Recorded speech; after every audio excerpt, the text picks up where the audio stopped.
بسم اللہ الرحمن الرحیم۔ السلام علیکم معزز طلباء کرام، آپ سب کیسے ہیں؟ آج ہم تفسیر بیضاوی کے سبق نمبر 141 کو پڑھیں گے۔ آج کے ہمارے سبق کا عنوان ہے کفر کا بیان۔ آج کے ہمارے سبق کی عبارت والکفر لغتاً سے شروع ہوتی ہے۔ آئیے سب سے پہلے آج کے سبق کی عبارت پڑھ کے اس کا ترجمہ کرتے ہیں، اس کے بعد اس کی وضاحت کی طرف بڑھتے ہیں۔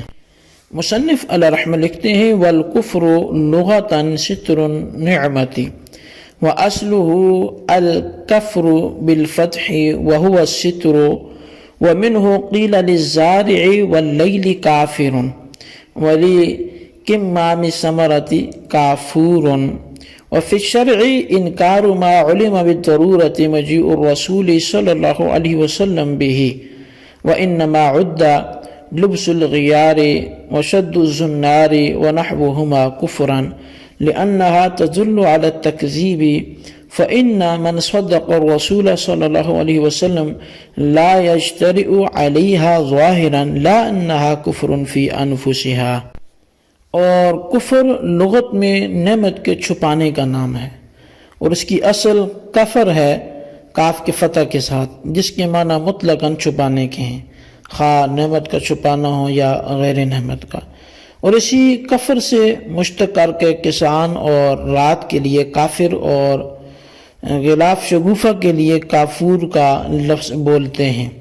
اور شریعت میں کفر ان چیزوں سے انکار کر دینے کا نام ہے جن کے بارے میں بالبداہت معلوم ہو کہ حضور صلی اللہ علیہ وسلم انہیں لے کر آئے، اور گروے کپڑوں کا پہننا اور اسی طرح زنار کا باندھنا اور اس جیسی دوسری چیزیں کفر میں اس لیے شمار ہیں کہ یہ تکذیب قلبی پر دلالت کرتی ہیں، نہ اس لیے کہ خود تکذیب ہیں، کیونکہ یہ بات بالکل واضح ہے کہ جو سردار دو جہاں صلی اللہ علیہ وسلم کی رسالت کا مصدق ہوگا وہ ان چیزوں کی کبھی بھی جرأت نہیں کرے گا۔ جی طلبہ کرام، یہ تھی ہمارے آج کے سبق کی عبارت، اس کا ترجمہ۔ آئیے اب اس کی وضاحت کی طرف بڑھتے ہیں۔ اصل میں یہ چوتھی بحث ہے جو کفر کی حقیقت سے متعلق ہے، لیکن حقیقت کفر کی دو قسمیں ہیں، ایک حقیقت لغویہ ہے اور دوسری حقیقت شرعیہ ہے۔ لغت کے اندر کفر نام ہے ستر نعمت کا، اور ستر نعمت کہتے ہیں عدم شکر کو یا عدم تحدیث بالنعمت کو۔ اس اعتبار سے کفر مرادف ہوگا کفران کے ساتھ، اور اس کی ضد جو ہے وہ شکر ہوگی۔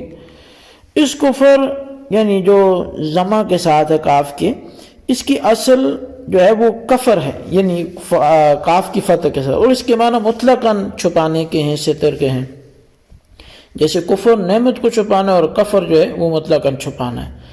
اب شارحین نے اس سلسلے میں گفتگو کی ہے کہ کفر کو جو ہے وہ کفر کو کفر کی فرع یا کفر کو کفر کی فرع کیوں قرار دیا ہے، تو اس کی وجہ یہ بیان کی ہے کہ جو کفر ہے یہ نام ہے مطلقاً ستر کا، خواہ وہ ستر نعمت ہو یا ستر غیر نعمت ہو، اور کفر نام ہے مخصوص قسم کی ستر کا۔ پس کفر عام جو کفر ہے وہ عام مطلق ہے اور کفر خاص مقید ہے، اور قاعدہ ہے کہ خاص مقید فرع ہوا کرتا ہے عام مطلق کی، لہذا ثابت ہو گیا کہ کفر فرع ہے کفر کی۔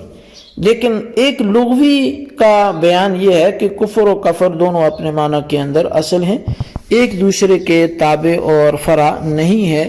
تو قائصہ فرماتے ہیں کہ اسی کفر سے لفظ کافر جو ہے وہ مشتق کر کے کسان کے لیے استعمال کیا جاتا ہے، کیونکہ کسان بھی بیج کو زمین کی تہ میں چھپا دیتا ہے، اور اسی مناسبت سے رات کو بھی کافر کہا جاتا ہے، کیونکہ وہ بھی اپنی چادر ظلمت میں تمام اشیاء کو ڈھک لیتی ہے، چھپا لیتی ہے۔ اسی لیے اللہ تبارک و تعالیٰ نے ارشاد فرمایا وَجَعَلْنَا اللَّيْلَ لِبَاسًا۔ اب کفر کی حقیقت شرعیہ کو سنیے۔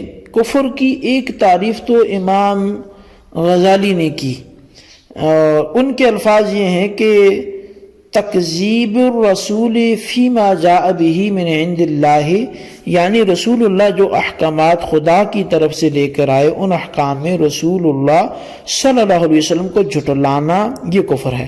مگر اس تعریف سے ایک واسطہ اور منزل بین المنزلتین وہ نکل آتا ہے جو اہل سنت و جماعت کی بالکل خلاف ہے۔ مثلا ایک شخص شک کرتا ہے کہ جس کے اندر دونوں پہلو برابر ہیں، یا اسی طرح ایک شخص ایسا ہے کہ جو نہ مصدق ہے نہ مکذب ہے، تو مصدق نہ ہونے کے اعتبار سے وہ ایمان میں داخل نہیں ہوگا اور مکذب نہ ہونے کے اعتبار سے وہ کفر میں بھی داخل نہیں ہوگا۔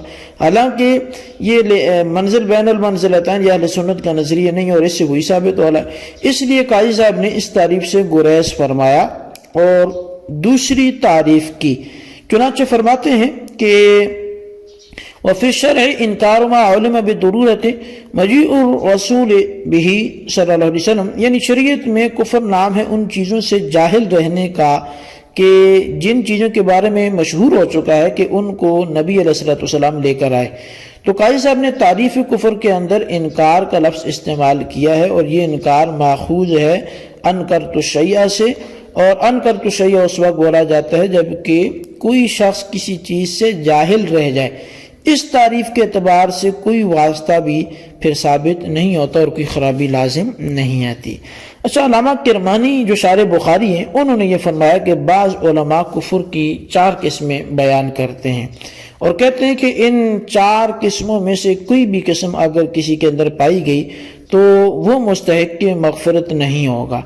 اول کفر جو ہے وہ کفر انکار ہے، دوسرا کفر جحود اور تیسرا کفر معاندہ ہے، چوتھا کفر نفاق ہے۔ اچھا، کفر انکار تو یہ ہے کہ قلب اور زبان دونوں سے انکار کرے اور دین کی جو بھی بات اس کے سامنے رکھی جائے اس سے وہ ناشنا ہو، جیسے کہ عرب کے کفار وہ کھلے طریقے پر کفر کرتے تھے۔ اور کفر جحود یہ ہے کہ قلب میں معرفت حاصل ہے مگر زبان سے اقرار نہیں کرتا، جیسے کفر ابلیس ہے۔ اور کفر معاندہ یہ ہے کہ قلب میں معرفت بھی حاصل ہے اور زبان سے اقرار بھی کرتا ہے، لیکن وہ اس کفر کو قبول بلکہ وہ اس ایمان کو قبول نہیں کرتا۔ اور کفر نفاق یہ ہے کہ زبان سے اقرار کرے اور دل سے انکار کرے، جیسے منافقین کا کفر۔ اچھا، وَإِنَّمَا عُدَّ مِنْهُ سے ایک سوال کا جواب دینا مقصود ہے، اور وہ سوال و جواب کی تشریح سے پہلے آپ یہ الفاظ کے معنی سمجھ لیں کہ غیار کسے بولتے ہیں اور زنار کسے بولتے ہیں۔ اصل میں غیار اس اوپر کے کپڑے کو کہتے ہیں جس کے اوپر ایسے دھاگے سے سلائی کی جائے جس دھاگے کا رنگ اس کپڑے کے رنگ کے خلاف ہو، اور یہ سلائی خاص طور سے شانوں پر ہوتی تھی۔ بعض لوگوں نے یہ بھی کہا کہ شانوں کی کوئی اس میں تخصیص نہیں ہے بلکہ کپڑے کے اکثر حصہ پر یہ سلائی ہوتی تھی۔ اس قسم کے کپڑے جو ہے وہ اہل ذمہ کافر پہنا کرتے تھے، اور یہ کپڑے ان کے لیے شعار مذہبی ہوتے تھے، ان کی پہچان ہوتے تھے۔ اسی وجہ سے اہل لغت غیار کی تفسیر جو ہے وہ نشان و اہل ذمت کے الفاظ سے کرتے ہیں کہ اہل ذمہ کی نشانی ہے، پہچان ہے۔ یہ غیار جو ہے وہ اس کا معنی اور مفہوم تھا۔ اور دوسری طرف اگر دیکھیں زنار کو، تو زنار اس موٹے دھاگے کو کہتے ہیں جس کو پھندا سا بنا کر کندھے سے کمر تک ڈال دیتے ہیں، اور جب پیشاب یا پخانہ کے لیے جاتے ہیں تو اس کو کان میں لپیٹ لیتے ہیں، جیسے کہ موجودہ دور کے برہمنوں کا طریقہ بھی ہے۔ تو بعض لوگوں نے زنار کی تشریح اس لمبی ٹوپی سے بھی کی ہے جس کو اہل ذمہ اوڑھتے تھے۔ بہرحال کچھ بھی ہو، یہ دونوں چیزیں اہل ذمہ کی پہچان تھی۔ تو بہرحال یہ غیار اور زنار کے حوالے سے جو سوال ہے وہ یہ ہے کہ ابھی آپ نے کفر کی حقیقت انکار ما علم بالضرورت کے ساتھ بیان کی، حالانکہ اہل شرع نے بعض ایسے افعال و اقوال پر حکم کفر لگا رکھا ہے جو انکار نہیں ہے، جیسے کہ غیار کا پہننا، زنار کا باندھنا۔ تو جواب یہ ہے کہ یہ چیزیں حقیقتاً کفر نہیں ہیں، اور نہ اہل شرع نے ان کو فی نفس ہی کفر قرار دیا ہے، بلکہ یہ چیزیں دال علی الکفر ہیں۔ اس لیے اہل شرع نے حریم دین کی حفاظت کے لیے دال کو مدلول کی جگہ پر قائم کر دیا، کیونکہ حدیث میں ہے من رعا حول الحما یوشک ان یقع فیہ، کہ اگر کوئی شخص اپنے جانور کو سرکاری چراگاہ کے ارد گرد چرائے گا تو بہت امید ہے کہ وہ جانور اس چراگاہ کے اندر بھی منہ مار دے۔ بس اسی طرح جو شخص ان علامات کو اختیار کرتا ہے جو اہل ذمہ کی پہچان ہے تو اس کے بارے میں بھی بہت امید ہے کہ وہ کفر کے اندر داخل ہو جائے گا۔ تو اسی وجہ سے اہل شرع نے ان ظاہری چیزوں پر حکم کفر لگا رکھا ہے، کیونکہ کفر حقیقی پر مطلع ہونا دل کی کیفیت پر وہ ناممکن ہے۔